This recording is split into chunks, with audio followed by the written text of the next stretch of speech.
ನಮಸ್ಕಾರ. ನೀವು ಕೇಳ್ತಾ ಇದ್ದೀರಾ, ಇದು KLE ಧ್ವನಿ 90.4 FM, ನಿಮ್ಮ ಬೆಳಗಾವಿಯ ಮೊಟ್ಟ ಮೊದಲ ಸಮುದಾಯ ಬಾನುಲಿ ಕೇಂದ್ರ. ಮಹಿಳೆಯರಿಗಾಗಿಯೇ ಇರುವಂತಹ ವೇದಿಕೆ ಇದು, ಮಹಿಳಾ ವೇದಿಕೆ. ಕಾರ್ಯಕ್ರಮಕ್ಕೆ ಎಂದಿನಂತೆ ಪ್ರೀತಿಯ ಸ್ವಾಗತ ಕೋರ್ತಾ ಇದ್ದೀನಿ. ನಾನು ಅನುಪಮ. ಇಂದಿನ ನಮ್ಮ ಕಾರ್ಯಕ್ರಮದಲ್ಲಿ ನಮ್ಮೊಂದಿಗಿರುವಂತಹ ಅತಿಥಿಗಳು ಶೈಕ್ಷಣಿಕ ಕ್ಷೇತ್ರದಲ್ಲಿ ತಮ್ಮ ವಿಶಿಷ್ಟ ಸೇವೆಯ ಜೊತೆಗೆ ಸಮಾಜಮುಖಿ ಕಾರ್ಯಗಳಿಂದ ಗುರುಬಸವೇಶ್ವರರ ಕಾಯಕವೇ ಕೈಲಾಸ ತತ್ವವನ್ನ ಅಳವಡಿಸಿಕೊಂಡು ನಾಡು ನುಡಿಗೆ ಶ್ರೇಷ್ಠ ಕೊಡುಗೆ ಕೊಟ್ಟಂತಹ ಡಾಕ್ಟರ್ ದಾನಮ್ಮ ಜಳಕಿಯವರು ಮತ್ತೊಮ್ಮೆ ನಮ್ಮೊಂದಿಗಿದ್ದಾರೆ. ಕಾರ್ಯಕ್ರಮಕ್ಕೆ ಮತ್ತೊಮ್ಮೆ ಪ್ರೀತಿಯ ಸ್ವಾಗತ ಮೇಡಮ್. ಧನ್ಯವಾದಗಳು ಮೇಡಮ್. ನಮಸ್ಕಾರ ಮೇಡಮ್. ಇನ್ನು ತಾವು ಶಿಕ್ಷಣ ಲೋಕ ಅಂಕಣದಲ್ಲಿ ತಾವು ನಿರಂತರವಾಗಿ ಬರಿತಾ ಬರ್ತಾ ಇದ್ದೀರಾ. ಹಾಗೇನೆ ಆ ಅಂಕಣದ ಮೂಲಕ ಯಾವ ಒಂದು ಸಂದೇಶವನ್ನ ಸಮಾಜಕ್ಕೆ ನೀಡ್ತಾ ಇದ್ದೀರಾ? ಎಸ್ ಮೇಡಮ್, ನನಗೆ ಮೊಟ್ಟ ಮೊದಲಿಗೆ ಅಂಕಣ ಬರ್ಲಿಕ್ಕೆ ಅವಕಾಶ ಕೊಟ್ಟಂತವ್ರಿಗೆ ಧನ್ಯವಾದಗಳು ಹೇಳ್ತಾ ಇದ್ದೀನಿ.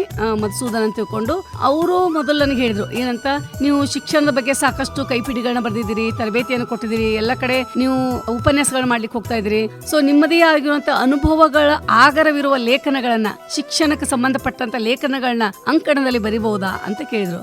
ಅವಾಗ ನಾನು ಇಲ್ಲಿವರೆಗೆ ಮೊಟ್ಟ ಮೊದಲಿಗೆ ಅಂಕಣ ಬರೆದಿರ್ಲಿಲ್ಲ. ಆರ್ಟಿಕಲ್ ಸಾಕಷ್ಟು ಬರೆದಿದ್ದೆ. ಸೊ ಅಂಕಣದಲ್ಲಿ ನಾನು ಬರೆಯೋದು ಹೇಗೆ ಅಂತ ಸ್ವಲ್ಪ ಹಿಂದೆ ಮುಂದೆ ನೋಡಿದ್ರು. ಆಯ್ತು ಸರ್, ನಾನು ಬರಿತೀನಿ ಅಂತ ಹೇಳಿದೆ. ಅವಾಗ ಪ್ರತಿ ಮಂಗಳವಾರ ಅಥವಾ ಸೋಮವಾರ ಪ್ರತಿ ವಾರಕ್ಕೆ ಒಂದೊಂದು ಅಂಕಣಗಳನ್ನ ಬರಿತಾ ಹೋದೆ. ಆ ಅಂಕಣಗಳಲ್ಲಿ ಬರುವಂತಹ ಸಬ್ಜೆಕ್ಟ್ಗಳು ಹೇಗಿತ್ತು ಅಂದ್ರೆ, ಪ್ರತಿದಿನ ನಾನು ತರಗತಿಗಳಲ್ಲಿ ಅನುಭವಿಸಿದಂತ ವಿಷಯಗಳನ್ನೇ ನಾನು ಹುಟ್ಟಾಕೊಂಡು, ಅಂದ್ರೆ ವಾಸ್ತವಿಕತೆ ನೆಲೆಗಟ್ಟಿನಲ್ಲಿ ಅದನ್ನ ಕಟ್ಟಿದೆ ನಾನು. ಅದು ಎಲ್ರಿಗೂ ಪರಿಚಯ ಆಗ್ತಾ ಎಷ್ಟು ಖುಷಿ ಕೊಡ್ತು ಅಂದ್ರೆ, ಒಂದು ವಾರ ಸ್ಕಿಪ್ ಆದ್ರೆ ಮೆಸೇಜ್ ಬರ್ತಾ ಇತ್ತು, ಮೇಡಮ್ ಯಾಕೋ ನಿಮ್ದು ಶಿಕ್ಷಣ ಲೋಕದಲ್ಲಿ ಅಂಕಣ ಬಂದಿಲ್ಲ ಅಂತ ತಿಳ್ಕೊಂಡು. ಸಾಕಷ್ಟು ವಿಷಯಗಳನ್ನ ಸೇತು ಬಂಧ ಹಿಡ್ಕೊಂಡು, ಆಮೇಲೆ ಇಲ್ಲಿ ಪರಿಚಿತ ಇರುವಂತ ಅನೇಕ ಒಂದು ತರಬೇತಿಗಳಿರುವಂತಹ ವಿಷಯಗಳಿರ್ಬೋದು, ಅಥವಾ ಮಕ್ಕಳ ಕಲಿಕೆಯಲ್ಲಿರುವಂತಹ ವಿಷಯಗಳಿರ್ಬೋದು, ಅಥವಾ ಶಿಕ್ಷಣದಲ್ಲಿ ಬರುವ ಪ್ರಮುಖ ಪರಿಕಲ್ಪನೆಗಳಿರ್ಬೋದು, ಇವುಗಳನ್ನ ಆಧಾರ ಇಟ್ಟುಕೊಂಡು ಅದರ ಮೇಲೆ ಲೇಖನಗಳನ್ನ ಬರಿತಾ ಹೋದೆ. ಆ ಎಲ್ಲ ಲೇಖನಗಳನ್ನ ಕ್ರೋಢೀಕರಿಸಿ ಒಂದು ಪುಸ್ತಕ ತರುವಂತ ಇದರಲ್ಲಿ ತಯಾರಿಯಲ್ಲಿ ಸಹಿತ ನಾನಿದ್ದೀನಿ ಮೇಡಮ್. ಈಗ ವಿದ್ಯಾರ್ಥಿಗಳಿಗೆ ಪಠ್ಯದ ಪಾಠದ ಹೊರತಾಗಿ ಜೀವನದ ಪಾಠ ಎಷ್ಟು ಮುಖ್ಯವಾಗುತ್ತೆ ಅಂತ ಮೇಡಮ್, ಇದು ಬಹಳ ಬಹಳ ಅವಶ್ಯಕ. ಯಾಕಂದ್ರೆ ಅಂಕಗಳೇ ನಮ್ಮ ಜೀವನ ಅಲ್ಲ, ಅಂಕಗಳೇ ನಮ್ಮ ಜೀವನದ ಬದುಕನ್ನು ಕಟ್ಟಲ್ಲ. ಅದ್ರ ಜೊತೆಯಾಗಿ ನಮ್ಮ ಆಟಿಟ್ಯೂಡು, ನಾವು ಯಾವ ರೀತಿ ಜೀವನದಲ್ಲಿ ಇರಬೇಕು ಅನ್ನೋದು ಬಹಳ ಮುಖ್ಯ. ನಾನು ತರಗತಿಯಲ್ಲಿ ಹೋದಾಗ ಸಹಿತ ಮಕ್ಕಳಿಗೆ ಅದನ್ನೇ ಹೇಳ್ತೀನಿ. ಇತ್ತೀಚೆಗೆ ಮಕ್ಕಳಲ್ಲಿ ಒಂದು ಆಟಿಟ್ಯೂಡ್ ನೋಡಿದ ತಕ್ಷಣ ತಮ್ಮ ಹಿರಿಯರಿರ್ಬೋದು, ತಮ್ಮ ಶಿಕ್ಷಕರಿರ್ಬೋದು, ಅಥವಾ ತಮ್ಮ ತಂದೆ ತಾಯಿಯರ ಫ್ರೆಂಡ್ಸ್ ಇರ್ಬೋದು, ಬಂದಾಗ ನಮಸ್ಕಾರ ಅನ್ನೋ ಒಂದು ಮನೋಧೋರಣೆ ಸಹಿತ ಕಾಣ್ತಾ ಇಲ್ಲ. ನಾನು ಪ್ರತಿದಿನ ಮಕ್ಕಳಿಗೆ ಹೇಳ್ತೀನಿ, ನೀವು ಒಂದು ಅಂಕ ಕಡಿಮೆ ಆದ್ರೂ ಚಿಂತೆ ಇಲ್ಲ, ಉತ್ತಮ ಜೀವನದ ಕೌಶಲ್ಯಗಳನ್ನ, ಉತ್ತಮ ನೀತಿಗಳನ್ನ, ಉತ್ತಮ ಮೌಲ್ಯಗಳನ್ನ ನೀವು ಅಳವಡಿಸ್ಕೊಳ್ಬೇಕು. ಅದು ಬಹಳಷ್ಟು ಇಂಪಾರ್ಟೆಂಟ್ ಜಗತ್ತಿನಲ್ಲಿ ಅಂತ. ಯಾಕಂದ್ರೆ ಇವತ್ತು ನಮ್ಮ ಅಂಕಗಳಿಂದ ನಮ್ಮನ್ನ ಯಾರು ಪರಿಗಣಿಸಲ್ಲ. ನಮ್ಮ ಒಂದು ಇರುವಂತ ಇರುವಿಕೆ, ನಮ್ಮ ಒಂದು ಮೌಲ್ಯಗಳ ಯಾವ ರೀತಿ ಇದೆ ಅನ್ನೋದಂತ ನೋಡಿ ತುಂಬಾ ಗುರುತಿಸ್ತಾರೆ ಜನ. ಸೊ ಆ ರೀತಿ ಸಮಾಜದಲ್ಲಿ ನಾವು ಉತ್ತಮ ನಾಗರಿಕರಾಗಬೇಕು ಅಂದ್ರೆ ಅಂಕಗಳು ಬೇಡ ಅಂತ ಹೇಳಲ್ಲ, ಅಂಕಗಳ ಜೊತೆಗೆ ಮೌಲ್ಯಾಧಾರಿತವಾದ ಜೀವನವನ್ನು ಕಟ್ಕೊಳ್ಳೋದು ಬಹಳ ಅಗತ್ಯ ಇದೆ. ಈ ನಿಟ್ಟಿನಲ್ಲಿ ನನ್ನ ಒಂದು ಆಶೆ ಇಷ್ಟೇ, ಮೌಲ್ಯಾಧಾರಿತವಾಗಿರುವಂತದ್ದು, ಉತ್ತಮವಾಗಿರುವಂತ ಒಂದು ಗುರು ಹಿರಿಯರಿಗೆ ಒಂದು ಗೌರವ ಕೊಡೋದಾಗಿರ್ಬೋದು, ಅಥವಾ ಗುರು ಹಿರಿಯರಿಗೆ ಒಂದು ರಿಸ್ಪೆಕ್ಟ್ ಕೊಡೋದಾಗಿರ್ಬೋದು, ಎಲ್ಲಾ ರೀತಿಯಿಂದ ಮಕ್ಕಳನ್ನು ತಯಾರಿ ಮಾಡೋದು ಅತ್ಯವಶ್ಯಕವಾಗಿದೆ. ಅದಕ್ಕೆ ನಾನು ಶಿಕ್ಷಕರಿಗೆ ಹೇಳ್ತೀನಿ, ಪಾಠದ ಜೊತೆಯಲ್ಲಿ ಇಂತಹ ಮೌಲ್ಯಗಳನ್ನ ಮಕ್ಕಳಿಗೆ ಹಾಕೋದು ಅವಶ್ಯಕ ಅಂತ ನಾನು ಸದಾ ಹೇಳ್ತಾ ಇರ್ತೀನಿ ಮೇಡಮ್. ಮೇಡಮ್, ಇನ್ನು ತಾವು ಕಳೆದ 28 ವರ್ಷಗಳಿಂದ ನಿರಂತರವಾಗಿ ಈ ಒಂದು ಶಿಕ್ಷಣ ಕ್ಷೇತ್ರದಲ್ಲಿ ಸೇವೆಯನ್ನ ಸಲ್ಲಿಸ್ತಾ ಬರ್ತಾ ಇದ್ದೀರಾ. ಹಾಗೇನೆ ಈಗ ಮುಖ್ಯ ಶಿಕ್ಷಕರಾಗಿ ಕೂಡ ಕಾರ್ಯವನ್ನ ನಿರ್ವಹಿಸ್ತಾ ಇದ್ದೀರಾ. ಈ ಒಂದು ಅನುಭವ ಯಾವ ರೀತಿ ಇದೆ ಮೇಡಮ್? ಮೇಡಮ್, ನಿಜ ಹೇಳ್ಬೇಕಂದ್ರೆ ನಾನು ಪ್ರಾರಂಭದಲ್ಲಿ ಸಹಶಿಕ್ಷಕಿಯಾಗಿ, ಪ್ರೌಢಶಾಲಾ ಸಹಶಿಕ್ಷಕಿಯಾಗಿ ನಾನು ಸರ್ವಿಸ್ ಜಾಯಿನ್ ಮಾಡಿದ್ದೆ. ಆವಾಗ ನಾನು ಪಠ್ಯಕ್ಕೆ ಮಾತ್ರ ಸೀಮಿತ ಇದ್ದು ನನ್ನ ವಿಷಯಕ್ಕೆ ಸಂಬಂಧಪಟ್ಟಂತಹ ವಿಷಯಗಳನ್ನ ನಾನು ಅನುಕೂಲಿಸುವ ಕೆಲಸವನ್ನ ಮಾಡ್ತಾ ಇದ್ದೆ. ಈಗ ಕಲಿಸುವುದಕ್ಕೆ ಅನ್ನೋದು ಹಳೆ ಕಾನ್ಸೆಪ್ಟ್. ಯಾಕಂದ್ರೆ ಕಲಿಸೋದಲ್ಲ, ಈಗ ಅನುಕೂಲಿಸೋದು. ಮಕ್ಕಳು ಸಾಕಷ್ಟು ವಿಷಯ ತಿಳ್ಕೊಂಡಿರ್ತಾರೆ, ಅದನ್ನ ಸರಿಪಡಿಸ್ತಾ ಅದು ಇನ್ನಷ್ಟು ತುಂಬತಾ ಹೋಗುವಂತ ಕಾರ್ಯ ಅಲ್ಲಿ ವಿಷಯಕ್ಕೆ ಸಂಬಂಧಪಟ್ಟಂತೆ ಮಾಡ್ತಾ ಇದ್ದೆ.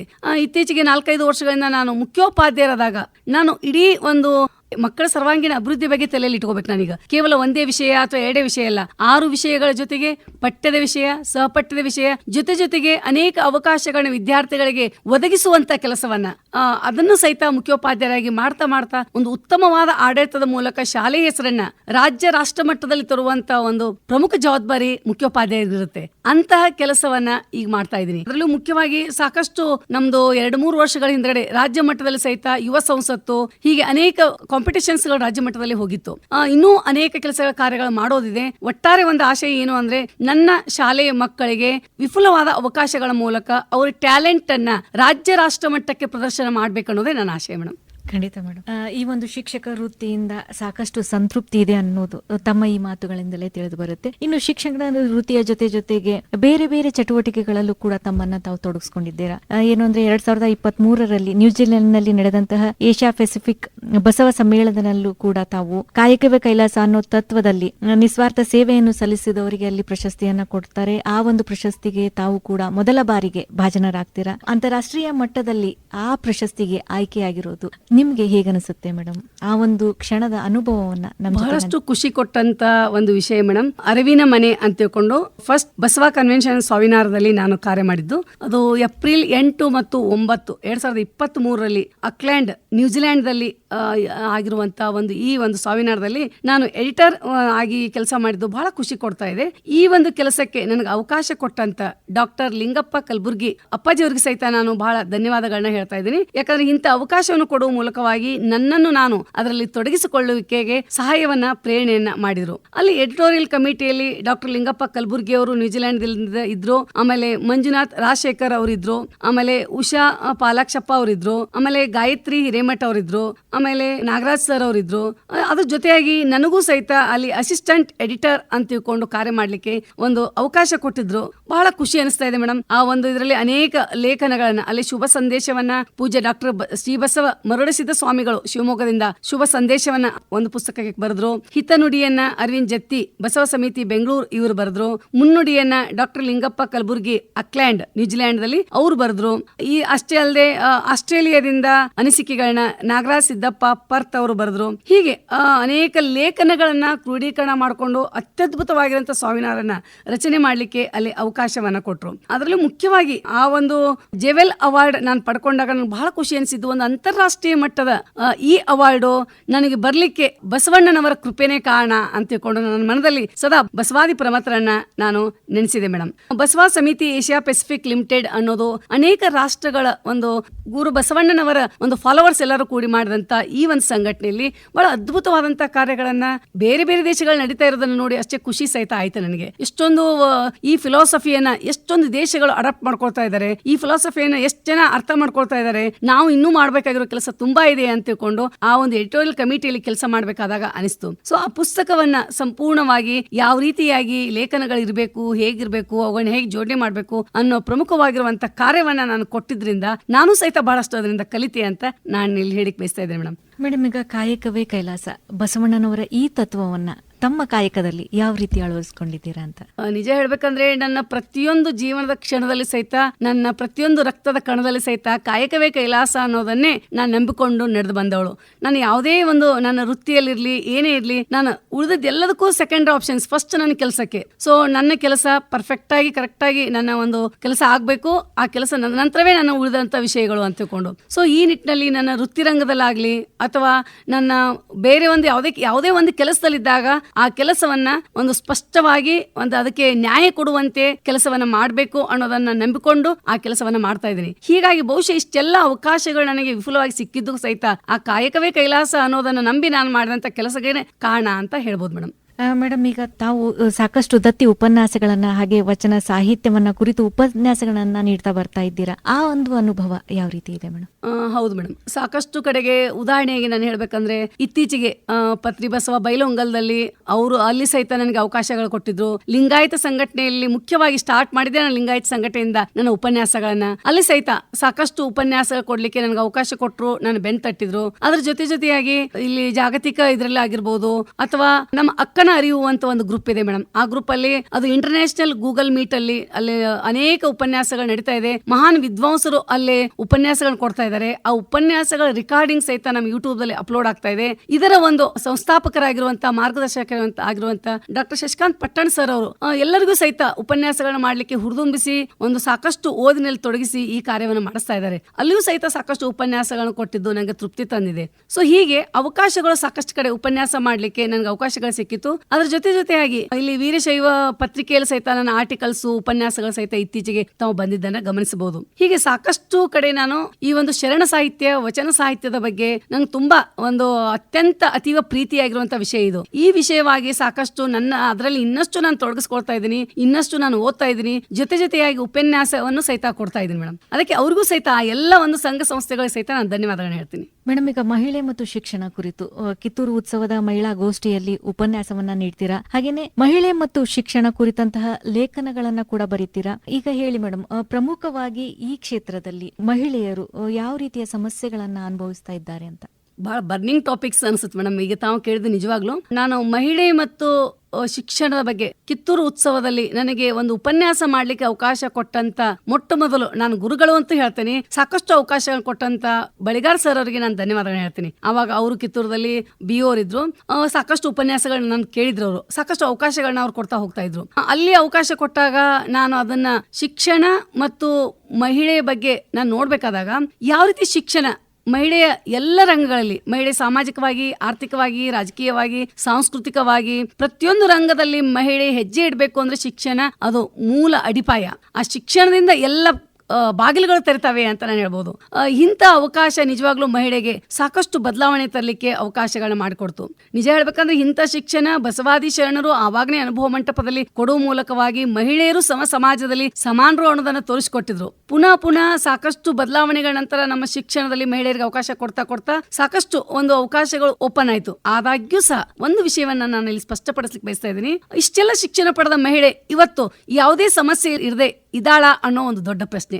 ಯಾವುದೇ ಸಮಸ್ಯೆ ಇಲ್ಲದೆ ಅವಳು ಇವತ್ತಿಗೆ ಸಮಾಜದಲ್ಲಿ ಸಮಾನಳಾಗಿ ಬದುಕ್ತಾ ಇದ್ದಾಳ ಅನ್ನೋದು ಇನ್ನೊಂದು ಪ್ರಶ್ನೆ. ಹಾಗಾದ್ರೆ ಈ ಸಮಸ್ಯೆಗಳಿಗೆ ಏನ್ ಕಾರಣ, ಯಾವ ರೀತಿ ಸಮಸ್ಯೆಗಳಿವೆ ಅಂತ ನೋಡಿದಾಗ ಇವತ್ತಿಗೂ ನಮ್ಮ ಕೆಲವೊಂದು ಎಟಿಟ್ಯೂಡ್ಸ್, ಅದು ಮಹಿಳೆಯರಲ್ಲಾಗಿರ್ಬೋದು ಅಥವಾ ಪುರುಷರಲ್ಲಾಗಿರ್ಬೋದು, ನಾನು ಯಾರನ್ನೂ ದೂರ್ತಾ ಇಲ್ಲ, ಆದ್ರೆ ನಮ್ಮ ಎಟಿಟ್ಯೂಡ್ಸ್ ಅಲ್ಲಿ ಇವತ್ತಿಗೂ ಬದಲಾವಣೆ ಬೇಕಾಗಿದೆ. ನಾನು ಇವತ್ತಿಗೆ ಏನಾದ್ರು ಮಾಡ್ಬೇಕಂದ್ರೆ ಅವಳು ಹೆಣ್ಮಗಳು ಹೀಗೆಲ್ಲ ಮಾಡಬಾರ್ದು ಅನ್ನೋದು ಹೆಣ್ಮಕ್ಳಲ್ಲಿ ನಾವೇ ಮಾತಾಡ್ತೀವಿ. ಸೊ ಇಂಥ ಎಟಿಟ್ಯೂಡ್ಸ್ ಕಡಿಮೆ ಆಗ್ಬೇಕಾಗಿದೆ. ಆಮೇಲೆ ಸಪೋರ್ಟ್ಸ್ ಈಗ ಸಾಕಷ್ಟು ಪುರುಷರ ಸಪೋರ್ಟ್ಸ್ ಕೊಡ್ತಾ ಇದ್ದಾರೆ. ಈಗ ಹೇಗೆ ನನ್ನ ಜೀವನದಲ್ಲೇ ನನಗೆ ಸಾಕಷ್ಟು ಸಪೋರ್ಟ್ ಅನ್ನ ಕೊಟ್ರು ಅಂತ ತಿಳ್ಕೊಂಡೆ, ನನ್ನ ಪತಿ ಇರ್ಬೋದು, ನಮ್ಮ ತಂದೆ ತಾಯಿ ಎಲ್ಲರೂ ಕೊಟ್ರು ಅಂತ ತಿಳ್ಕೊಂಡು ನಾನು ಇವತ್ತು PhD ವರೆಗೆ ಪದವಿಯನ್ನು ಪಡ್ಕೊಂಡು ಒಂದು ಉತ್ತಮ ಶೈಕ್ಷಣಿಕ ರಂಗದಲ್ಲಿ ಕಾರ್ಯ ಮಾಡ್ಲಿಕ್ಕೆ ಸಹಾಯ ಆಯ್ತು. ಹೀಗೆ ಪುರುಷರು ಸಾಕಷ್ಟು ಕೊಡ್ತಾ ಇದ್ದಾರೆ, ಇಲ್ಲ ಅನ್ನಲ್ಲ. ಇನ್ನು ಕೆಲವು ಪುರುಷರಲ್ಲಿ ಸಹಿತ ಬದಲಾವಣೆ ಆಗ್ಬೇಕಾಗಿದೆ. ಇವತ್ತಿಗೂ ಕೆಲಸ ಮಾಡ್ತಾ ಇರುವಂತ ಮಹಿಳೆ ಬಂದ ತಕ್ಷಣ ಅವಳೇ ಅಡಿಗೆ ಮಾಡಿ ತಟ್ಟೆಯನ್ನು ತಂದು ನನ್ನ ಟೇಬಲ್ ಮೇಲೆ ಇಡಬೇಕು ಅನ್ನೋ ಭಾವನೆ ಕಡಿಮೆ ಆಗ್ಬೇಕು. ಯಾಕಂದ್ರೆ ಅವಳು ಸಮಾನವಾಗಿ ದುಡಿದು ಬರ್ತಾ ಇದ್ದಾಳೆ, ಅವಳಿಗೂ ಸಪೋರ್ಟ್ ಆಗಿ ನಿಂತ್ಕೊಳ್ಬೇಕು, ಅವಳಿಗೂ ಹೆಲ್ಪ್ ಮಾಡ್ಬೇಕು, ಇಬ್ರು ಜೊತೆಯಾಗಿ ಕಾರ್ಯ ಮಾಡುವಂತ ಪ್ರವೃತ್ತಿ ಇವತ್ತಿಗೆ ಹೆಚ್ಚಾಗಬೇಕು ಅಂತ ನನ್ನ ಆಶಯ. ಇದ್ರ ಜೊತೆಗೆ ಹೆಣ್ಮಗಳಿಗೆ ಇವತ್ತಿಗೂ ಸಾಕಷ್ಟು ಸಮಸ್ಯೆಗಳು, ಅದು ವೃತ್ತಿ ಮಾಡ್ತಾ ಇರುವಂತ ಕಾರ್ಯಾಲಯದಲ್ಲಾಗಿರ್ಬೋದು, ಅಥವಾ ಸಮಾಜದಲ್ಲಿ ನೋಡುವವರ ದೃಷ್ಟಿಯಲ್ಲಾಗಿರ್ಬೋದು, ಅಥವಾ ಕುಟುಂಬದವರ ದೃಷ್ಟಿಯಲ್ಲಾಗಿರ್ಬೋದು, ಪ್ರತಿ ಕ್ಷಣ ಒಂದೊಂದು ಸಮಸ್ಯೆಗಳನ್ನ ಎದುರಿಸ್ತಾನೆ ಇದ್ದಾಳೆ. ಆದ್ರೆ ಒಂದು ಮಾತ್ರ ಹೇಳಿಕ್ಕೆ ಇಷ್ಟಪಡ್ತೇನೆ, ಎಷ್ಟೇ ಸಮಸ್ಯೆಗಳನ್ನ ಎದುರಿಸಿದ್ರು ಸಹಿತ ದಿಟ್ಟವಾಗಿ ನಿಲ್ಲುವಂತ ಕ್ರಮ ಇವತ್ತು ಮಹಿಳೆಗೆ ಬಂದಿದೆ. ಅದೆಲ್ಲ ಸಾಧ್ಯವಾಗಿದ್ದು ಶಿಕ್ಷಣದಿಂದ ಅಂತ ಹೇಳಿಕ್ ಬಯಸ್ತಾ ಇದ್ದೀನಿ. ಖಂಡಿತ ಮೇಡಮ್, ಇನ್ನು ತಮಗೆ ಇರುವ ಮತ್ತೊಂದು ವಿಶೇಷ ಆಸಕ್ತಿ ಅಂದ್ರೆ ನಾಟಕಗಳಲ್ಲಿ ಅಭಿನಯ, ಅದರ ಬಗ್ಗೆ ಮಾತಾಡೋದಾದ್ರೆ? ಮೇಡಮ್, ನಾವು ನಿಜವಾಗ್ಲೂ ನಾಟಕದಲ್ಲಿ ಪ್ರದರ್ಶನ ಮಾಡೋದು ಅಂದ್ರೆ ತುಂಬಾನೇ ಖುಷಿ ಕೊಡ್ತಾ ಇದೆ. ಸುಮಾರು ಇತ್ತೀಚೆಗೆ ತಾವು ಬಹುಶಃ ನೋಡಿರ್ಬೋದು, ಮೊನ್ನೆ ಬಸವ ಜಯಂತಿ ಕಾರ್ಯಕ್ರಮದಲ್ಲಿ 2 ಸ್ಕಿಟ್ಗಳನ್ನ ನಾವು ಮಾಡಿದ್ವಿ. ಅದರಲ್ಲಿ ಒಂದು ಅಲ್ಲಮ ಪ್ರಭು ಮತ್ತು ಅಕ್ಕಮಾದೇವಿಯ ಸಂವಾದ ಅಂತ ತಿಳ್ಕೊಂಡು, ಇನ್ನೊಂದು ಅಲ್ಲಮ ಪ್ರಭು ಮತ್ತು ಮುಕ್ತಾಯಕ್ಕನ ಸಂವಾದ ಅಂತ ತಿಳ್ಕೊಂಡು, ಈ ಇಬ್ರು ಶರಣೆಯರು ಅದ್ಭುತವಾಗಿರುವಂತಹ ಕಾರ್ಯವನ್ನ ಆಗಿನ ಕಾಲದಲ್ಲೇ ಮಾಡೋಗಿದ್ರು. ಅವರ ಒಂದು ಶರಣೆಯರ ಬಗ್ಗೆ ಓದಿದಾಗೆಲ್ಲ ನನಗೆ ಅನಿಸ್ತಾ ಇತ್ತು, ನಾವು ಈ ಸಂವಾದವನ್ನ ಜನರಿಗೆ ಮುಟ್ಟಿಸ್ಬೇಕು ಅಂದ್ರೆ ಏಕೈಕ ಒಂದು ಮಾಧ್ಯಮ ಅಂದ್ರೆ ಅದು ನಾಟಕ ಅಂತ ನನಗನಿಸ್ತಾ ಇತ್ತು. ಸ್ಕಿಟ್ ಮೂಲಕ ತೋರಿಸ್ಬೇಕು ಅಂತಕೊಂಡು. ಸೊ ಈ ಅವಕಾಶವನ್ನ ಲಿಂಗಾಯತ ಸಂಘಟನೆ ಸಹ್ಯಾದ್ರಿ ನಗರ್, ಹನುಮಾನ್ ನಗರ್ ಅಲ್ಲಿರುವಂತ ಈಗ ಅಧ್ಯಕ್ಷರಾಗಿರುತ್ತ ಸಿದ್ನಾಳ್ ಸರ್ ಏನಂದ್ರು, ನೀವು ಯಾವ್ದಾದ್ರು ಒಂದು ಕಲ್ಚರಲ್ ಪ್ರೋಗ್ರಾಮ್ ಕೊಡ್ಬೋದಾ ಅಂತ ಕೇಳಿದ್ರು. ಎಸ್, ನಾವು ಕೊಡ್ತೀವಿ ಸರ್ ಅಂತ ತಿಳ್ಕೊಂಡು 2 ಸ್ಕಿಟ್ಗಳನ್ನ ಕೇವಲ 1 ವಾರದಲ್ಲಿ ರೆಡಿ ಮಾಡಿದ್ವಿ. ಆ 2 ಸ್ಕಿಟ್ಗಳು ಎಷ್ಟು ಅದ್ಭುತವಾಗಿ ಪ್ರದರ್ಶನ ಆಯ್ತು ಅಂದ್ರೆ ಇಡೀ ನಡೆದಿರುವಂತ ಜನ ಚಪ್ಪಾಳಿ ಮೂಲಕ ನಮಗೆ ಮತ್ತೊಂದು ಸರಿ ಮಾಡ್ಲಿಕ್ಕೆ ಅವಕಾಶವನ್ನು ಕೊಟ್ರು. ಅಲ್ಲಿ ಅವಾಗ ಎಮ್ಕನ್ಮಡಿ ಸ್ವಾಮೀಜಿ ಅವರು ಸಹಿತ ಹೇಳಿದ್ರು, ಇಲ್ಲ ನೀವು ನಮ್ಮಲ್ಲಿ ಸಹಿತ ಬಂದು ಈ ಸ್ಕಿಟ್ ಅನ್ನು ಮಾಡ್ಬೇಕು, ತುಂಬಾ ಚೆನ್ನಾಗಿ ಮಾಡಿದ್ರಮ್ಮ ಅಂತ ಹೇಳಿದ್ರು. ಅಂದ್ರೆ ಈ ರೀತಿ ಆವಾಗ ಸ್ಕಿಟ್ ಮಾಡ್ಬೇಕಾದಾಗ ಆ ಒಂದು ಪಾತ್ರದಲ್ಲಿ ನಾನು ಸಂಪೂರ್ಣವಾಗಿ ಮುಳುಗಿ ಹೋಗಿ ಪಾತ್ರನೇ ನಾನು ಅನ್ನೋ ಹಾಗೆ 2 ಇದೇ ಸ್ಕಿಟ್ ಅಲ್ಲಿ ಅಲ್ಲಂ ಪ್ರಭುವಾಗಿ ನಾನು ಪಾತ್ರವನ್ನ ಮಾಡಿದ್ದೆ. ಆ ಅಲ್ಲಂ ಪ್ರಭುವಿನೇ ನಾನಾಗಿ ಕಾರ್ಯವನ್ನ ಅಲ್ಲಿ ಮಾಡ್ಬೇಕಾದಾಗ ಸಂಪೂರ್ಣವಾಗಿ ನನ್ನ ದೇಹವೆಲ್ಲ ಅಲ್ಲಂ ಪ್ರಭುಮಯವಾಗಿತ್ತು. ಅವಾಗ ಅಷ್ಟೊಂದು ಆ ಸ್ಕಿಟ್ ಅಲ್ಲಿ ಮುಳುಗಿ ಹೋಗಿದ್ದೆ. ಬಹಳ ಅದ್ಭುತವಾಗಿರುವಂತಹ ಪ್ರದರ್ಶನ ಆಯ್ತು ಮೇಡಮ್, ಬಹಳ ಖುಷಿ ಕೊಡ್ತು. ನನಗೆ ಯಾವಾಗ್ಲೂ ಸ್ಕಿಟ್ ಮಾಡ್ಲಿಕ್ಕೆ ತುಂಬಾ ಖುಷಿ ಅನಿಸ್ತಾ ಇದೆ. ಹೀಗಾಗಿ ನಾನು ಸಾಕಷ್ಟು ಅದಕ್ಕಿಂತ ಮುಂಚೆ 10 ವರ್ಷ ಮುಂಚೆ ನಾನು ಲಿಂಗಾಯತ ಸಂಘಟನೆಯಲ್ಲಿ ಸಹಿತ ಇದೇ ಸ್ಕಿಟ್ ಅನ್ನ ಅಕ್ಕಮಾದೇವಿ ಮತ್ತು ಅಲ್ಲಂ ಪ್ರಭುವಿನ ಸ್ಕಿಟ್ ಅನ್ನ ಒಂದು 10 years ಬ್ಯಾಕ್ ಸಹಿತ ನಾನು ಮಾಡಿದ್ದೆ. ಅಲ್ಲಿ ಸಹಿತ ಆಕ್ಚುಲಿ ಫಸ್ಟ್ ಮಾಡಿದ್ದೇನೆ ಅಲ್ಲೇನೆ, ನಾನು ನಂತರದಲ್ಲಿ ಈ ವರ್ಷ ಮಾಡಿದ್ದು. ಸೊ ಅಲ್ಲಿ ಸಹಿತ ತುಂಬಾ ಖುಷಿ ಕೊಡ್ತು. ಅಲ್ಲಿ ಅವಾಗ ಲಿಂಗಾಯತ ಸಂಘಟನೆ ಅಧ್ಯಕ್ಷರು ಪದಾಧಿಕಾರಿಗಳ ಸಹಿತ ಸಾಕಷ್ಟು ಸಪೋರ್ಟ್ ಅನ್ನ ಮಾಡಿದ್ರು, ಹುರಿದುಂಬಿಸಿದ್ರು ಮೇಡಮ್. ಎಲ್ರಿಗೂ ಧನ್ಯವಾದ ಹೇಳ್ತೀನಿ ಮೇಡಮ್. ಅವಕಾಶನೇ ಮುಖ್ಯವಾದಂತ ಕಾರಣ ಇದಕ್ಕೆ. ಮೇಡಮ್, ಈ ಒಂದು ನಾಟಕದಲ್ಲಿ ಅಭಿನಯಿಸಿದಂತಹ ಅಲ್ಲಮ ಪ್ರಭುವಿನ ಒಂದು ಡೈಲಾಗ್ ಅನ್ನ ನಮಗಾಗಿ ಹೇಳ್ಬೋದಾ? Okay madam. ನಿಲ್ಲು, ತುಂಬು ಯೌವನದ ಸತಿಯೇ, ನೀನು ಇತ್ತಲೇಕೆ ಬಂದೆಯವ್ವ, ಸತಿ ಎಂದರೆ ಮುನಿಯವರು ನಮ್ಮ ಶರಣರು. ನಿನ್ನ ಪತಿಯ ಹೆಸರು ಹೇಳಿದರೆ ಕುಳ್ಳಿರು, ಇಲ್ಲವಾದರೆ ತೆರಳು ತಾಯಿ. ನಮ್ಮ ಶರಣರ ಸಂಘದ ಸುಖದಲ್ಲಿ ಸನ್ನಿಹಿತವ ಬಯಸುವೆಯಾದರೆ ನಿನ್ನ ಪತಿಯ ಹೆಸರು ಹೇಳು ಎಲೆಯವ್ವ, ಇಲ್ಲವಾದರೆ ನಿನಗೆ ಇಲ್ಲಿ ಸ್ಥಳವಿಲ್ಲ. ಖಂಡಿತ ಮೇಡಮ್, ಅದ್ಭುತವಾಗಿತ್ತು. ಇನ್ನು ಮೇಡಮ್, ದೇಶ ಸುತ್ತು ಕೋಶ ಓದು ಅನ್ನೋ ಒಂದು ಗಾದೆ ಇದೆ. ತಾವು ಕೋಶ ಓದುವುದರ ಜೊತೆಗೆ ದೇಶ ಸುತ್ತುವಂತ ಕಾರ್ಯವನ್ನ ಕೂಡ ಮಾಡ್ತೀರಾ, ಪ್ರವಾಸವನ್ನ ಕೂಡ ಮಾಡ್ತೀರಾ. ಆ ಒಂದು ಹವ್ಯಾಸದ ಅನುಭವ. ಎಸ್ ಮೇಡಮ್, ಒಂದ್ ರೀತಿ ಹೇಳ್ಬೇಕು ಅಂದ್ರೆ ಈ ಪ್ರವಾಸದ ಒಂದು ಕಥನ ಸ್ಟಾರ್ಟ್ ಆಗಿದ್ದು ಎಲ್ಲಿ ಅಂದ್ರೆ, ನನ್ನ ಮದುವೆ ಆದ ತಕ್ಷಣ ಅವಾಗ ನಮ್ಮ ಮನೆಯವರು ಏರ್ಫೋರ್ಸ್ ಅಲ್ಲಿ ಸರ್ವಿಸ್ ಮಾಡ್ತಾ ಇದ್ರು, ಡೆಲ್ಲಿಯಲ್ಲಿದ್ರು. ಸೊ ಏರ್ಫೋರ್ಸ್ ಅಂದ್ರೆ ಹೆಚ್ಚಾಗಿ ಪೂರ್ತಿ ನಾರ್ತ್ ಇಂಡಿಯಾದಲ್ಲೇ ಅವ್ರು ಜಾಸ್ತಿಯಾಗಿ ತಮ್ಮ ಸೇವೆಯನ್ನು ಸಲ್ಲಿಸಿದ್ರು. 15 ವರ್ಷದ ಅವರ ಸೇವೆಗಳಲ್ಲಿ ನಾನು ಸಾಕಷ್ಟು ಕಡೆ ಅವ್ರು ಎಲ್ಲೆಲ್ಲಿದ್ದಾರೆ ಆ ಎಲ್ಲ ಪ್ರದೇಶಗಳಲ್ಲಿ ಸಹಿತ ಅವ್ರ ಜೊತೆಯಾಗಿ ಹೋಗ್ತಾ ಇದ್ದೆ. ಒಳ್ಳೆ ಒಂದು ಪ್ರವಾಸದ ಒಂದು ಕಥನ ನನಗೆ ಸಿಕ್ತು ಅಂತ ಹೇಳ್ಬೋದಲ್ಲಿ. ಡೆಲ್ಲಿ, ಆಮೇಲೆ ರಾಜಸ್ಥಾನದಲ್ಲಿ ಜೈಸಲ್ಮೇರ್ ಅಂತ ತಿಳ್ಕೊಂಡು, ಜಸ್ಟ್ ಪಾಕಿಸ್ತಾನ್ ಮತ್ತು ಇಂಡಿಯಾ ಬಾರ್ಡರ್ ಮೇಡಮ್ ಅದು. ಜೈಸಲ್ಮೇರ್ದಲ್ಲಿ ಇದ್ವಿ. ಅದ ನಂತರ ಗುಜರಾತ್ ಅಲ್ಲಿ ಬರೋಡದಲ್ಲಿ ಇದ್ವಿ. ಆಮೇಲೆ ಹೀಗೆ ಅನೇಕ ಉತ್ತರ ಭಾರತದ ಅನೇಕ ಪ್ರದೇಶಗಳ ಕಡೆ ಹೋದ್ವಿ. ಎಲ್ಲಕ್ಕಿಂತ ಮೊಟ್ಟ ಮೊದಲನೇ ನನ್ನ ಪ್ರವಾಸ ಅಂದ್ರೆ, ನಾನು ಫಸ್ಟ್ ಸ್ಟ್ಯಾಂಡರ್ಡ್ದಾಗಿದ್ದಾಗ ಅವಾಗ LTC ಅಂತ ತಿಳ್ಕೊಂಡು ಟೀಚರ್ಸಿಗೆ ಇರ್ತಾ ಇತ್ತು. 1 ತಿಂಗಳ ಪ್ರವಾಸ ಇಡೀ ದಕ್ಷಿಣ ಭಾರತವನ್ನ ಕನ್ಯಾಕುಮಾರಿವರೆಗೆ ಸುತ್ತಾಡಿದ ಒಂದು ನೆನಪು ಇವತ್ತಿಗೂ ಸಹಿತ ನನ್ನ ಮನಸ್ಸಲ್ಲಿ ಉಳಿದಿದೆ. ಹೀಗೆ ಅನೇಕ ಕಡೆ ಸುತ್ತಾಡಿದೆ. ಒಂದು ಮಾತ್ರ ನಿಜ ಮೇಡಮ್, ಯಾವುದೇ ಪುಸ್ತಕಗಳನ್ನ ನಾವು ಓದಿದಾಗ ಅದನ್ನು ತಿಳ್ಕೊಳ್ಬೇಕು ಅಂದ್ರೆ 1 ರಿಂದ 2 ಸಲ ಓದಬೇಕು. ಆದ್ರೆ ಆ ಪ್ರದೇಶಗಳಲ್ಲಿ ನಾವು ಹೋಗಿ ನೋಡಿದಾಗ ಆ ಒಂದು ನೆನಪುಗಳು, ಆ ಒಂದು ವಿಷಯಗಳು ಅಚ್ಚಳಿಯದೆ ಉಳಿಯುತ್ತೆ. ಸೊ ಹೀಗಾಗಿ ಪ್ರವಾಸ ಬಹಳ ಇಂಪಾರ್ಟೆಂಟ್ ಜೀವನದಲ್ಲಿ ಅಂತ ಅನಿಸ್ತಾ ಇದೆ ಮೇಡಮ್. ಮೇಡಮ್, ಈಗ ತಮಗೆ ಅನೇಕ ಗೌರವಗಳು, ಪ್ರಶಸ್ತಿಗಳು ಬಂದಿದೆ. ಮತ್ತು ಅಭಿಮಾನ ಪೂರ್ವಕವಾಗಿ ಈಗ ಅಭಿಮಾನಿಗಳು ತಮ್ಮನ್ನ ಗುರುತಿಸಿದಾಗ ಆ ಒಂದು ಅನುಭವ ಯಾವ ರೀತಿ ಇರುತ್ತೆ ಅಂತ ಬಹಳ ಖುಷಿ ಅನಿಸ್ತಾ ಇದೆ ಮೇಡಮ್. ಮೊಟ್ಟ ಮೊದಲಿಗೆ ನನಗೆ ಬೆಸ್ಟ್ ಟೀಚರ್ ಅವಾರ್ಡ್ ಸ್ಟೇಟ್ ಲೆವೆಲ್ದಲ್ಲಿ ಬಂದಾಗ ನನಗೆ ಗೊತ್ತಿರಲಿಲ್ಲ. ಆಕ್ಚುಲಿ ಹಿಂದಿನ ದಿನನೇ ನನಗೆ ಕಾಲ್ ಬಂತು, ಮೇಡಮ್ ನೀವು ಸೆಲೆಕ್ಷನ್ ಆಗಿದ್ದೀರಾ ಅಂತ ತಿಳ್ಕೊಂಡು. ನಿಜ ಹೇಳ್ಬೇಕಂದ್ರೆ ಇಲ್ಲಿ ಜಯಕುಮಾರ್ ಸರ್ ಅನ್ನು ನೆನೆಸ್ಬೇಕು. ಡೈರೆಕ್ಟರ್, DSCITL ಡೈರೆಕ್ಟರ್ ಇದ್ರು. ಅವಾಗ ನಾನು ಡೈರೆಕ್ಟರ್ ಇದ್ದಾಗ, ಅವರು ಡೈರೆಕ್ಟರ್ ಇದ್ದಾಗ ನನಗೆ ಮೀಟಿಂಗ್ ಎಲ್ಲ ಹೋದಾಗ ಒಂದು ಮಾತು ಕೇಳಿದ್ರು, ನೀನು ಇಷ್ಟೊಂದು ಅಚೀವ್ಮೆಂಟ್ ಮಾಡಿಯಾ, ಯಾಕೆ ನೀನು ಪ್ರಶಸ್ತಿಗಾಗಿ ಅರ್ಜಿ ಸಲ್ಲಿಸೋದಿಲ್ಲ ಅಂತ ತಿಳ್ಕೊಂಡು. ನಾನು ಬೇಡ ಬಿಡಿ ಸರ್, ಅರ್ಜಿ ಸಲ್ಲಿಸಿ ನಾನು ಪ್ರಶಸ್ತಿ ತಗೊಳಕ್ಕಿಂತ ನಾನು ಗುರುತಿಸಿ ಕೊಟ್ರೆ ಅನುಕೂಲ ಆಗುತ್ತೆ, ಮತ್ತೆ ಪಾರದರ್ಶಕ ಬಹಳ ಅವಶ್ಯಕ ಅಂತ ನಾನು ಹಾಗೆ ಚರ್ಚೆ ಮಾಡಿದೆ ಕಾಮನ್ ಆಗಿ.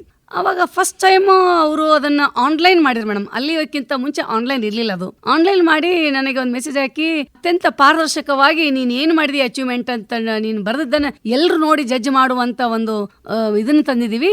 ಸೊ ಆನ್ಲೈನ್ ಅಲ್ಲಾದ್ರೂ ನೀನು ಅಪ್ಲಿಕೇಶನ್ ಹಾಕ್ಬೋದಮ್ಮ ಅಂತಂದ್ರು. ಸರ್ ಹೇಳಿದಾರೆ ಅಂತ ತಿಳ್ಕೊಂಡು ನಾನು ಆನ್ಲೈನಲ್ಲಿ ಅಪ್ಲಿಕೇಶನ್ ಹಾಕಿ ಬಿಟ್ಬಿಟ್ಟಿದ್ದೆ. ಆದರೆ ನೆಕ್ಸ್ಟ್ ನನಗೆ ಅವಾರ್ಡ್ ಸಿಕ್ಕಿದೆ ಅಂತ ಹೇಳಿದಾಗ ನನಗೆ ಖುಷಿಗೆ ಪಾರನೇ ಇಲ್ಲ. ಅಂದರೆ ಈ ರೀತಿನೂ ಸಹಿತ ಗುರುತಿಸಿ ಅವಾರ್ಡ್ ಕೊಡುವಂಥ ಒಂದು ಅವಕಾಶ ಇದೆಯಲ್ಲ ಅಂತ ತಿಳ್ಕೊಂಡು ನನ್ನ ಒಂದು ಮೈಂಡೆಲ್ಲ ಚೇಂಜ್ ಮಾಡ್ಕೊಂಡ್ಬಿಟ್ಟೆ. ಅವಾಗ ನಾನೇನು ತಿಳ್ಕೊಂಡಿದ್ದೆ, ಅವಾರ್ಡ್ಗಳಂದ್ರೆ ಅದು ಹೇಗೋ ಬರುತ್ತೆ ಅಂತ ತಿಳ್ಕೊಂಡು. ಆದ್ರೆ ಹಾಗಿಲ್ಲ, ನಿಜವಾಗ್ಲೂ ಪ್ರಯತ್ನಕ್ಕೆ ಫಲ ಸಿಗುತ್ತೆ. ಅಂದ್ರೆ ಕಾಯಕವೇ ಕೈಲಾಸ ನಂಬದವ್ರಿಗೆ ಕೊನೆಗೆ ನಮಗೆ ಪ್ರತಿಫಲ ಇದೆ ಅನ್ನೋದನ್ನ ತಿಳಿಸಿದಂತ ದಿನ ಅದು. ಸೊ ಹೀಗೆ ಆ ಒಂದು ಪ್ರಶಸ್ತಿ ಮೊಟ್ಟದಲ್ಲಿ ಸಿಕ್ಕಾಗ ಎಲ್ಲ ಕಡೆಯಿಂದ ಫೋನ್ ಕರೆಗಳು ಬರ್ತಾ ಇತ್ತು, ನ್ಯೂಸ್ ಪೇಪರ್ದಲ್ಲಿ ಬರ್ತಾ ಇತ್ತು. ಅದು ನೋಡಿ ಎಷ್ಟೊಂದು ಖುಷಿ ಆಯ್ತು. ಅಂದ್ರೆ ಜೀವನದಲ್ಲಿ ನಾನು ನಿಜವಾಗ್ಲೂ ಸಾಧನೆ ಮಾಡಿದೆ ಅನ್ನೋ ಒಂದು ಭಾವ ನನಗೆ ಬಂತು. ಅಷ್ಟೇ ಅಲ್ಲದೆ ಅದ್ರ ಜೊತೆಗೆ ನೆಕ್ಸ್ಟ್ ಜೆವೆನಲ್ ಅವಾರ್ಡ್ ಅಂತಾರಾಷ್ಟ್ರೀಯ ಮಟ್ಟದ ಸಿಕ್ಕಾಗ ಸಹಿತ ನನಗೆ ಬಹಳ ಖುಷಿ ಆಯ್ತು ಮೇಡಮ್. ಯಾಕಂದ್ರೆ ಒಂದು ಎಡಿಟೋರಿಯಲ್ ಕಮಿಟಿಲಿ ನಾನು ಕೆಲಸ ಮಾಡ್ಬೇಕಾದಾಗ ನಾನು ನಿಜವಾಗ್ಲೂ ಪ್ರಶಸ್ತಿಗಾಗಿ ಕೆಲಸ ಮಾಡಿರಲಿಲ್ಲ. ಪ್ರಶಸ್ತಿ ಇದೆ ಅಂತ ನನಗೆ ಗೊತ್ತಿರಲಿಲ್ಲ. ಆಮೇಲೆ ಪ್ರಶಸ್ತಿಗಾಗಿ ಯಾರಾದ್ರೂ ಅಪ್ಲಿಕೇಶನ್ ಹಾಕ್ತೀರಾ ತಂದಾಗೂ ಸಹಿತ ನಾನು ಬೇಡ ಬೇಡಿ ಅಂತ ತಿಳ್ಕೊಂಡು ಹಿಂಜರಿದವಳೆ. ಆದ್ರೂ ನಾನು ಗುರುತಿಸಿ ಆ ಒಂದು ಕಾರ್ಯಕ್ಕೆ ನನಗೆ ಡಾಕ್ಟರ್ ಲಿಂಗಪ್ಪಣ್ಣ ಕಲಬುರ್ಗಿ ಅವರು ನನಗೆ ಇದನ್ನ ಕೊಟ್ಟಿದ್ದು ನಿಜವಾಗ್ಲೂ ನಮ್ಗೆ ಖುಷಿ ಅನಿಸ್ತು. ಅದು ನನ್ನನ್ನು ಗುರುತಿಸಿದ್ರಲ್ಲ, ನಾನು ಕೆಲಸ ಮಾಡಿದ್ದನ್ನ ಅಂತ ತಿಳ್ಕೊಂಡು, ಎಷ್ಟೊಂದು ಪ್ರೇರಣೆ ಕೊಟ್ರಲ್ಲ, ನನಗೆ ಪ್ರೋತ್ಸಾಹ ಕೊಟ್ರಲ್ಲ ಅಂತ ತಿಳ್ಕೊಂಡು. ನಿಜ ಹೇಳ್ಬೇಕಂದ್ರೆ ಆ ಪ್ರಶಸ್ತಿ ನನಗೆ ಇನ್ನಷ್ಟು ಜವಾಬ್ದಾರಿಯನ್ನು ಹೆಚ್ಚಿಸ್ತು. ಸೊ ಈ ರೀತಿಯಾಗಿ ನನಗೆ ಪ್ರಶಸ್ತಿಗಳು ಜಾಸ್ತಿ ಜವಾಬ್ದಾರಿಯನ್ನು ಕೊಡ್ತಾ, ಪ್ರೇರಣೆಯನ್ನು ಕೊಡ್ತಾ, ಪ್ರೋತ್ಸಾಹವನ್ನು ಕೊಡ್ತಾ ಹೋಯ್ತು ಅಂತ ಹೇಳಿಕ್ ಬಯಸ್ತಾ ಇದ್ದೀನಿ ಮೇಡಮ್. ಮೇಡಮ್, ಇನ್ನು ತಾವು ಶಿಕ್ಷಣ ವೃತ್ತಿಯ ಜೊತೆಗೆ ಬೇರೆಲ್ಲ ಚಟುವಟಿಕೆಗಳ ಜೊತೆಗೆ ಕುಟುಂಬವನ್ನ ಯಾವ ರೀತಿ ನಿರ್ವಹಣೆ ಮಾಡ್ತೀರಾ ಅಂತ? ನಿಜ ಹೇಳ್ಬೇಕಾದ್ರೆ ಕುಟುಂಬದ ನಿರ್ವಹಣೆ ಅತ್ಯಂತ ಪ್ರಮುಖವಾಗಿರುವಂತ ಜವಾಬ್ದಾರಿ ಮೇಡಮ್. ಯಾಕಂದ್ರೆ ಮಕ್ಕಳನ್ನ, ಗಂಡ, ಮನೆ, ತಂದೆ, ತಾಯಿ, ಅತ್ತೆ, ಮಾವ ಎಲ್ಲರನ್ನ ಚೆನ್ನಾಗಿ ನೋಡ್ಕೊಂಡು ನಾವು ಸಮಾಜವನ್ನು ಗೆಲ್ಲಬೇಕು. ಮಹಿಳೆ ಅಂದ್ರೆ ಇದನ್ನೆಲ್ಲ ನಾವು ತಿರಸ್ಕಾರ ಮಾಡಿ ಗೆಲ್ಲೋದಲ್ಲ, ಇದ್ರ ಜೊತೆಯಾಗಿ ನಾವು ನಡೆಯುವಂತ ಒಂದು ಹೆಜ್ಜೆಗಳು. ಇದಕ್ಕೆ ನಿಜವಾಗ್ಲೂ ನನ್ನ ಪತಿ ಅಪ್ಪ ಸಾಹೇಬ್ ತುಪ್ಪದಂತ, ಅವರು ಮುಂಚೆ ಏರ್ಫೋರ್ಸ್ ಅಲ್ಲಿ 15 ವರ್ಷ ಇದ್ರು. ತದನಂತರದಲ್ಲಿ ಗೌರ್ಮೆಂಟ್ ಪಾಲಿಟೆಕ್ನಿಕ್ ದಲ್ಲಿ ಲೆಕ್ಚರರ್ ಆಗಿ ಸೆಲೆಕ್ಷನ್ ಆದ್ರು. ಅವ್ರ ಸಪೋರ್ಟ್ ಎಷ್ಟಿತ್ತು ಅಂದ್ರೆ ಪ್ರತಿ ಹೆಜ್ಜೆಯಲ್ಲಿ ಸಹಿತ ನನಗೆ ಏನೇ ತೊಂದರೆ ಆದಾಗ ಸಹಿತ ನಂಗೆ ಸಾಂತ್ವನವನ್ನು ಕೊಡೋದು, ಸಪೋರ್ಟ್ ಅನ್ನು ಕೊಡೋದು, ಪ್ರೇರಣೆಯನ್ನು ಕೊಡೋದು. ಆಮೇಲೆ ಪ್ರತಿಯೊಂದು ಮನೆ ಕೆಲಸ ಇರ್ಬೋದು, ಹೊರಗಿನ ಕೆಲಸ ಇರ್ಬೋದು, ನಿಜ ಹೇಳ್ಬೇಕಂದ್ರೆ ಕುಟುಂಬದ ನಿರ್ವಹಣೆಯಲ್ಲಿ 90% ಪೂರ್ತಿಯಾಗಿ ಅವರೇ ನನ್ನ ಜವಾಬ್ದಾರಿಯನ್ನು ಮಾಡಿದ್ರು. ಅಷ್ಟೊಂದು ನನ್ನ ಮಕ್ಕಳ ಪಾಲನೆ ಹಿಡ್ಕೊಂಡು ಇವತ್ತಿಗೂ ಸಹಿತ ಯಾವುದೇ ಒಂದು ಕೆಲಸಕ್ಕೆ ನಾನು ಏನಾದ್ರು ವಿಚಾರ ಮಾಡ್ತಿದ್ರೆ, ಯಾಕೆ ವಿಚಾರ ಮಾಡ್ತೀಯಾ, ನಾನಿದ್ದೀನಿ ನಿನ್ ಜೊತೆ ಅಂತ ಸದಾ ನನಗೆ ಪ್ರೇರಣೆ ಆದ್ರು. ಅದಕ್ಕೆ ಇದೆಲ್ಲ ನಂಗೆ ಸಾಧ್ಯ ಆಯ್ತು ಅಂತ ಇಲ್ಲಿ ಹೇಳಿಕ್ ಬಯಸ್ತಾ ಇದ್ದೀನಿ ಮೇಡಮ್. ಖಂಡಿತ ಮೇಡಮ್. ಮೇಡಮ್, ಇನ್ನು ಒಬ್ಬ ಮಹಿಳೆಯ ಸಾಧನೆಗೆ, ಈಗ ಪ್ರತಿಯೊಬ್ಬ ಪುರುಷನ ಸಾಧನೆಯ ಹಿಂದೆ ಮಹಿಳೆ ಅಂತ ಇರ್ತಾಳೆ, ಈಗ ಮಹಿಳೆಯ ಸಾಧನೆಯ ಹಿಂದೆ ಒಬ್ಬ ಪುರುಷ ನಿಲ್ಲೋದು ಎಷ್ಟು ಮುಖ್ಯವಾಗುತ್ತೆ ಅಂತ? ಬಹಳ ಮುಖ್ಯ ಮೇಡಮ್. ಇವತ್ತಿನ ನನ್ನ ಎಲ್ಲ ಅಚೀವ್ಮೆಂಟ್ಸ್ ಅನ್ನ ನಾನು ಹಿಂದೆ ಹೊಳ್ಳಿ ನೋಡಿದಾಗ, ಅದನ್ನ ನೆನಪು ಮಾಡ್ಕೊಂಡಾಗ, ಆ ಬುತ್ತಿಯನ್ನು ಬಿಚ್ಚಿಟ್ಟಾಗ ನನಗೆ ಫಸ್ಟ್ ನೆನಪಾಗೋದೇ ಆ ಒಂದು ಪುರುಷನೇ ಇಂಪಾರ್ಟೆಂಟ್ ಇದಕ್ಕೆ ಅಂತ ತಿಳ್ಕೊಂಡು. ಅವ್ರ ಸಪೋರ್ಟ್ ಇಲ್ಲದೆ ನಾನು ಇಷ್ಟು ಮುಂದೆ ಬರ್ಲಿಕ್ಕೆ ಸಾಧ್ಯ ಇರಲಿಲ್ಲ. ಅದಕ್ಕೆ ಈಗ ತಾನು ನಾನು ಹೇಳಿದಾಗೆ ನನ್ನ ಪತಿಯ ಸಪೋರ್ಟ್ ಹೇಗಿತ್ತಂದ್ರೆ, ನಾನು 10th ಅಲ್ಲೇ ಮದುವೆ ಆದ್ಮೇಲೆ ಬೇಡ ಅಂದ್ರೆ ಬಿಡಿಸ್ಬೋದಾಗಿತ್ತು. ಆದ್ರೆ ಯಾವುದೇ ಕಾಲದಲ್ಲೂ ಅವರು ನೀನು ರೆಗ್ಯುಲರ್ನೇ ಮಾಡಬೇಕು, ಇನ್ನು ನೀನು ಎಕ್ಸ್ಟರ್ನಲ್ ಮಾಡೋ ಅವಶ್ಯಕತೆ ಇಲ್ಲ, ನಾನು ಸಪೋರ್ಟ್ ಇದೀನಿ ಅಂತ ತಿಳ್ಕೊಂಡು ಇಲ್ಲಿಯವರೆಗೆ ನನ್ನ ಎಲ್ಲ ಎಜುಕೇಶನ್ ರೆಗ್ಯುಲರ್ ಮಾಡ್ಲಿಕ್ಕೆ ಸಹಾಯವನ್ನು ಕೊಟ್ಟರು. ಸೊ ಹೀಗೆ ಪ್ರತಿಯೊಂದು ಮಹಿಳೆ ಇವತ್ತು ಸಮಾಜದಲ್ಲಿ ಮುಂಚೂಣಿಯಲ್ಲಿ ಬರಬೇಕಾದ್ರೆ ಅವಳಿಗೆ ಪುರುಷನ ಸಹಾಯ ಅತ್ಯವಶ್ಯಕ ಮತ್ತು ಆ ಒಂದು ಪ್ರೇರಣೆಯಿಂದ ಮುಂದೆ ಬರ್ತಾಳೆ ಅಂತ ಹೇಳ್ಬೋದು. ಮೇಡಮ್, ಇನ್ನು ನಮ್ಮ ಕಾರ್ಯಕ್ರಮದ ಮೂಲಕ ಒಬ್ಬ ಶಿಕ್ಷಕರಾಗಿ ವಿದ್ಯಾರ್ಥಿಗಳಿಗೆ ಯಾವ ಒಂದು ಸಂದೇಶವನ್ನ ಹೇಳಲಿಕ್ಕೆ ಇಷ್ಟಪಡ್ತೀರಾ? ಮೇಡಮ್, ಮೊಟ್ಟ ಮೊದಲು ತಮ್ಮ ಈ ಕಾರ್ಯಕ್ರಮಕ್ಕೆ ನನ್ನನ್ನು ಕರೆದು ಅಭಿಮಾನದಿಂದ ನಾನು ಮಾತಾಡಿಸಿದ್ದಕ್ಕೆ ತಮಗೆ ಅನಂತ ಧನ್ಯವಾದಗಳನ್ನ ಹೇಳ್ತೀನಿ ಮೇಡಮ್. ಯಾಕಂದ್ರೆ ಸಾಕಷ್ಟು ನನ್ನ ಮನದಂಗಳದ ವಿಷಯಗಳನ್ನ ಹೊರಗೆ ಹಾಕ್ಲಿಕ್ಕೆ ಅವಕಾಶ ಕೊಟ್ಟಂತ ವೇದಿಕೆ ಇದು. ನನ್ನಂತ ಅನೇಕರಿಗೆ, ಎಲೆಮರೆ ಕಾಯಿಯಲ್ಲಿರುವಂತವರಿಗೆ ಗುರುತಿಸಿ ತಾವು ಈ ಕಾರ್ಯವನ್ನು ಮಾಡ್ತಾ ಇದ್ರಿ. ಅದ್ರ ಜೊತೆಗೆ ನಾನು ಮುಖ್ಯವಾಗಿ ಒಂದು ಸಂದೇಶವನ್ನ ಏನ್ ಕೊಡ್ಬೇಕು ಅಂತ ಬಯಸ್ತಾ ಇದ್ದೇನೆ ಅಂದ್ರೆ, ಅದು ಯಾವುದೇ ಶಾಲೆಯ ಮಕ್ಕಳಿರ್ಲಿ, ಅದು ಸರ್ಕಾರಿ ಅನುದಾನಿತ ಅಥವಾ ಅನುದಾನ ರಹಿತ ಅಂತ ಆಲೋಚನೆ ಮಾಡಿದೆ, ಪ್ರತಿಯೊಂದು ಮಗು ಸಹಿತ ಇವತ್ತು ಮೌಲ್ಯಾಧಾರಿತ ಶಿಕ್ಷಣವನ್ನ ಪಡ್ಕೊಳ್ಬೇಕು. ಮೌಲ್ಯಗಳನ್ನ ಮತ್ತೆ ಗುರು ಹಿರಿಯರಿಗೆ ಒಂದು ಗೌರವ ಕೊಡುವುದನ್ನ ಮತ್ತು ಪ್ರಮುಖವಾಗಿ ತಮ್ಮ ಉತ್ತಮವಾದ ಮನೋಧೋರಣೆಗಳನ್ನು ಹೊಂದುವಂತ ಶಿಕ್ಷಣ ಪಡಿಬೇಕು. ಅಂಕಗಳಿಗೆ ಬೆನ್ನು ಹತ್ತಿ ಹೋಗಿ ಮೌಲ್ಯವನ್ನು ಇರದಂತ ಶಿಕ್ಷಣ ಪಡೆದ್ರೆ ಅದು ನಮ್ಮ ಸಮಾಜ ಬಲಿಷ್ಠಪಡಿಸಲಿಕ್ಕೆ ಸಾಧ್ಯ ಆಗಲ್ಲ. ನಮ್ಮ ಸಮಾಜ ಅತ್ಯಂತ ಭದ್ರವಾಗಿ ಒಂದು ಬುನಾದಿಯಾಗಿ ನಿಲ್ಬೇಕು ಅಂದ್ರೆ ಮಕ್ಕಳೇ, ಮುಂಚೆ ಇತ್ತು ಇಂದಿನ ಮಕ್ಕಳೇ ನಾಳಿನ ನಾಗರಿಕರು, ಇವತ್ತಾಗಿಲ್ಲ, ಇಂದಿನ ಮಕ್ಕಳೇ ಇಂದಿನ ನಾಗರಿಕರು ಅಂದಾಗ ಅಂತ ನಾಗರಿಕರನ್ನ, ಅತ್ಯುತ್ತಮವಾದ ನಾಗರಿಕರನ್ನ ನಾವು ಬೆಳೆಸಬೇಕಾಗಿರುವ ಕಾರ್ಯ ನಮ್ಮ ಶಿಕ್ಷಕರಿಗಿದೆ. ಜೊತೆಯಾಗಿ ಮಕ್ಕಳು ಸಹಿತ ಒಂದು ಮೌಲ್ಯ ಉಳ್ಳಂತ ಶಿಕ್ಷಣ ಪಡೆಯುವುದ್ರ ಜೊತೆಗೆ ಉತ್ತಮ ಮನೋಧೋರಣೆಗಳು ಹೊಂದಬೇಕು ಅನ್ನೋದೇ ನನ್ನ ಆಶಯ ಮೇಡಮ್. ಇನ್ನು ಮಹಿಳಾ ಕೇಳುಗರಿಗೆ ಒಬ್ಬ ಮಹಿಳಾ ಸಾಧಕಿಯಾಗಿ ಏನ್ ಹೇಳಲಿಕ್ಕೆ ಇಷ್ಟಪಡ್ತೀರಾ? ನಿಜವಾಗಿಯೂ ಮೇಡಮ್, ಮಹಿಳೆ ಅಂದ ತಕ್ಷಣ ನಾವು ಇನ್ನು ಕಡಿಮೆ ಅನ್ನೋ ಭಾವವನ್ನು ಮೊದಲು ತೆಗೆದು ಹಾಕಬೇಕು. ಆಮೇಲೆ ಎಲ್ಲರ ಒಂದು ಸಹಾಯ ಸಹಕಾರದಿಂದ ಮುನ್ನುಗ್ಗುವಂತ ಕೆಲಸವನ್ನ ಮಾಡಬೇಕಾಗಿದೆ. ಇವತ್ತು ನಾವು ಯಾವಾಗಲೂ ಬರೇ ಅವರು ನಮಗೆ ಸಪೋರ್ಟ್ ಮಾಡ್ತಾ ಇಲ್ಲ, ಪುರುಷರು ಹೀಗೆ, ಅವ್ರು ಹೀಗೆ, ಇವ್ರು ಹೇಗೆ ಅನ್ನೋ ಒಂದು ನಿಷೇಧಾತ್ಮಕ ಭಾವನೆಯನ್ನ ಹೊರಗೆ ಹಾಕಿ, ನಮ್ಗೆ ನಿಜ ಹೇಳಬೇಕು ಅಂದ್ರೆ ಮುಂಚಿನ ಹಾಗೆ ಪುರುಷರು ಇವತ್ತು ಇಲ್ಲ. ಈಗಿನ ಪುರುಷರು ಹೇಗಿದ್ದಾರೆ ಅಂದ್ರೆ ಪ್ರತಿಯೊಂದು ಪುರುಷರು ಸಹಿತ ಮಹಿಳೆಯರಿಗೆ ಸಪೋರ್ಟ್ ಆಗಿ ನಿಲ್ತಾ ಇದ್ದಾರೆ. ಅಂದಾಗ ಇಂಥ ಪರಿಸ್ಥಿತಿಯಲ್ಲೂ ಸಹಿತ ಮಹಿಳೆ ಹಿಂಜರಿಯುವುದು ಸರಿಯಲ್ಲ. ಮಹಿಳೆಯರು ಸಹಿತ, ನಾವು ಸಹಿತ ಸಮಾಜದಲ್ಲಿ ಸಮಾನರಾಗಿದ್ದೀವಿ ಅನ್ನೋ ಭಾವದ ಜೊತೆಗೆ ನಮ್ಮಲ್ಲಿರುವ ಕೌಶಲ್ಯಗಳನ್ನ ಹೊರಹಾಕುವಂತ ಒಂದು ಅವಶ್ಯಕತೆ ಇದೆ. ಎಷ್ಟೋ ಜನ ಪೇಂಟಿಂಗ್ ಅಲ್ಲಿ, ಡ್ರಾಯಿಂಗ್ ಅಲ್ಲಿ, ಮ್ಯೂಸಿಕ್ ಅಲ್ಲಿ, ಡಾನ್ಸ್ ಅಲ್ಲಿ, ಬೇರೆ ಬೇರೆ ರಂಗದಲ್ಲಿ ಅವ್ರಿಗೆ ಟ್ಯಾಲೆಂಟ್ ಇದ್ರೂ ಸಹಿತ ಅದನ್ನ ಮುಚ್ಚಿ ಹಾಕಿ ಮನೆಯಲ್ಲಿ ಕುಳಿತುಕೊಳ್ಳದೆ ಅದನ್ನು ಹೊರಗೆ ತರುವಂತ ಪ್ರಯತ್ನ ಮಾಡಬೇಕು. ಅದಕ್ಕೆ ಸಹಾಯ, ಸಪೋರ್ಟ್ ಎಲ್ಲರದ್ದು ಇದ್ದೇ ಇರದೆ. ಅದಕ್ಕಾಗಿ ನಂದು ಒಂದು ವಿನಂತಿ ಇಷ್ಟೇ, ಎಲ್ಲಾ ಮಹಿಳೆಯರು ಸಹಿತ ನಿಮ್ಮಲ್ಲಿರುವಂತ ಕೌಶಲ್ಯಗಳನ್ನ ಇನ್ನೊಂದು ಸಾರಿ ಅದನ್ನ ಹೊರಹಾಕುವಂತ ಪ್ರಯತ್ನ ಮಾಡಿ ಮತ್ತು ಸಮಾಜದಲ್ಲಿ ನಿಮ್ಮನ್ನ ನೀವು ಗುರುತಿಸಿಕೊಳ್ಳುವಂತ ಕೆಲಸವನ್ನು ನೀವು ಮಾಡಬೇಕಾಗಿದೆ ಅಂತ ಹೇಳ್ತಾ ಇದ್ದೀನಿ ಮೇಡಮ್. ಇನ್ನು ತಮ್ಮ ಮುಂದಿನ ಯೋಜನೆಗಳೇನು, ಈ ಶಿಕ್ಷಣ ಕ್ಷೇತ್ರಕ್ಕೆ ಆಗಿರಬಹುದು ಅಥವಾ ಸಮಾಜಮುಖಿ ಕಾರ್ಯಗಳು? ಮೇಡಮ್, ಮುಖ್ಯವಾಗಿ ನನ್ನ ಯೋಜನೆಗಳಂದ್ರೆ ನನ್ನ ಶಾಲೆಯ ಮಕ್ಕಳು ಇವರಿಗೆ ಅತ್ಯಂತ ವಿಪುಲ ಅವಕಾಶಗಳನ್ನು ತರುವ ಮೂಲಕವಾಗಿ ರಾಜ್ಯ ಮತ್ತು ರಾಷ್ಟ್ರ ಮಟ್ಟದಲ್ಲಿ ನಮ್ಮ ಶಾಲೆ ಮಿಂಚಬೇಕು. ಅದು ಪ್ರಾಮಾಣಿಕವಾಗಿ ಮಿಂಚಬೇಕು, ಜೊತೆಗೆ ಒಂದು ಗುಣಮಟ್ಟದಲ್ಲಿ ಮಿಂಚಬೇಕು. ಯಾವುದೇ ಒಂದು ಅನವಶ್ಯಕ ಇದರಿಂದ ಅದು ಪ್ರೇರಣೆ ಪಡಿಲಾರದೆ, ಅದು ಪ್ರಗತಿಯಲ್ಲಿ ಬರಲಾರದೆ ಸ್ವಂತ ಹೆಜ್ಜೆಯಲ್ಲಿ, ಸ್ವಂತ ಕಾಲಲ್ಲಿ ಮುನ್ನುಗ್ಗಬೇಕು ಅನ್ನೋದು ಮೊದಲನೇ ಆಶಯ. ಎರಡನೇ ಆಶಯ, ನಮ್ಮ ಸಮಾಜದಲ್ಲಿಯ ಮಕ್ಕಳೇನದಾರಲ್ಲ ಅವರು ಒಂದು ಉತ್ತಮವಾಗಿರುವಂತ ವ್ಯಕ್ತಿಗಳಾಗಿ ಹೊರಹೊಮ್ಮಬೇಕು. ಮೂರನೇದು, ಸಮಾಜದಲ್ಲಿ ಪ್ರತಿಯೊಬ್ಬ ಮಹಿಳೆ ತನ್ನಲ್ಲಿರುವ ಕೌಶಲ್ಯಗಳನ್ನ ಹೊರಹಾಕಿ ಸಮಾಜದ ಮಹಿಳೆಯರು ಸಹಿತ ಸಮವಾಗಿ ಅತ್ಯುತ್ತಮವಾಗಿ ಬೆಳಿಬೇಕು ಅನ್ನೋದು ನನ್ನ ಆಶಯ ಮೇಡಮ್. ಈ ನಿಟ್ಟಿನಲ್ಲಿ ಈ 3 ವಿಷಯಗಳ ಒಂದು ತಲೆಯಲ್ಲಿ ಇಟ್ಟುಕೊಂಡೇ ನನ್ನ ಕಾರ್ಯಗಳನ್ನ ಮುಂದುವರಿಸ್ತಾ ಇದ್ದೀನಿ ಮೇಡಮ್. ಖಂಡಿತ ಮೇಡಮ್, ಕಾರ್ಯಕ್ರಮಕ್ಕೆ ಬಂದು ತಮ್ಮ ಸಾಧನೆಯ ಅನುಭವಗಳನ್ನ ನಮ್ಮ ಕೇಳುಗರೊಂದಿಗೆ ಹಂಚಿಕೊಂಡ್ರಿ. ಇದು ನಮ್ಮ ಕೇಳುಗರಿಗೆ ಸ್ಫೂರ್ತಿ ಆದ್ರೆ ನಮ್ಮ ಕಾರ್ಯಕ್ರಮ ನಿಜಕ್ಕೂ ಸಾರ್ಥಕ ಆದಂತೆ. ಕಾರ್ಯಕ್ರಮಕ್ಕೆ ತಮ್ಮ ಅತ್ಯಮೂಲ್ಯವಾದ ಸಮಯವನ್ನ ನೀಡಿದ್ದಕ್ಕೆ ಧನ್ಯವಾದಗಳು ಮೇಡಮ್. ಅವಕಾಶಕ್ಕಾಗಿ ತಮಗೂ ಧನ್ಯವಾದಗಳು ಮೇಡಮ್.